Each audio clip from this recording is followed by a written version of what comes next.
It's hard to fathom just how much further Keir Starmer can sink, yet each day seems to unveil a fresh disaster.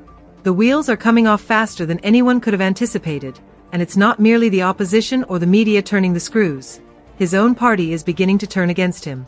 Labour's internal fractures are widening, and the cracks are becoming more apparent. Starmer doesn't just face a problem with public perception, he's losing the trust of his MPs, his voters, and even his allies. When that happens, there's only one way left to go: down.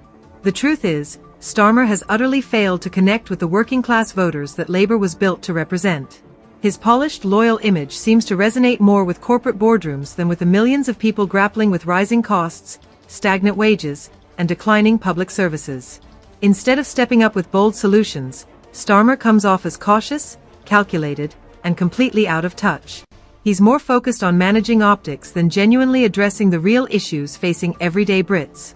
While this may work in the short term, the long-term consequences are nothing short of catastrophic. Take the economy, for instance. Starmer loves to tout fiscal responsibility, but under his leadership, Labour hasn't presented a compelling vision for economic recovery. People are hurting, energy bills are soaring, inflation is gnawing away at paychecks, and businesses are shuttering left and right. What does Labour propose? Vague promises and half-baked policies that inspire little to no confidence. Compare that to the Conservatives, who, despite their myriad faults, are at least attempting to project strength.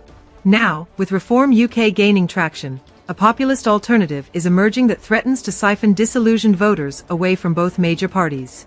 Starmer's failure to tackle these challenges head-on is costing him dearly. Then there's the grooming gang scandal, a political minefield that Starmer has navigated with all the grace of a bull in a china shop.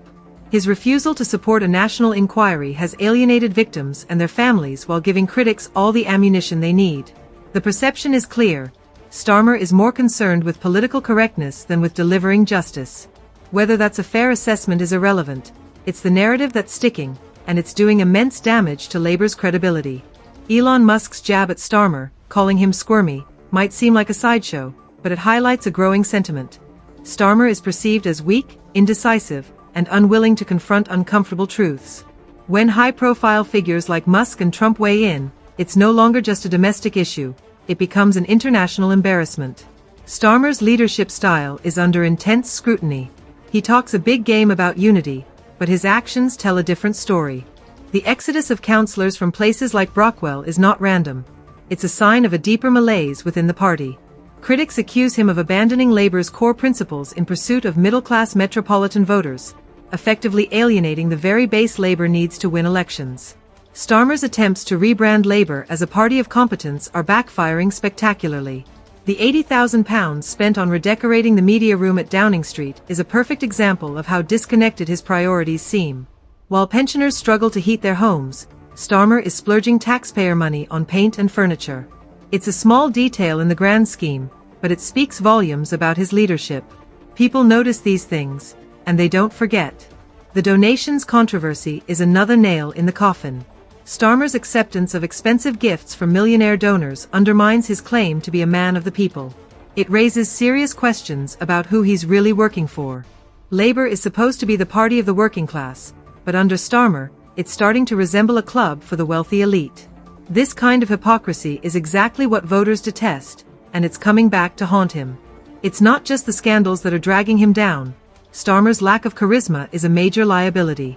Politics is as much about personality as it is about policy, and Starmer simply doesn't possess the kind of magnetic presence that inspires loyalty or enthusiasm. Compare him to Boris Johnson, who, despite his flaws, knows how to connect with people. Even Nigel Farage, with his divisive rhetoric, has a knack for energizing supporters. Starmer, on the other hand, comes across as dull, uninspiring, and overly cautious, hardly what the country needs in a time of crisis. The polls don't lie. Labour's once commanding lead has evaporated. The party is now in free fall.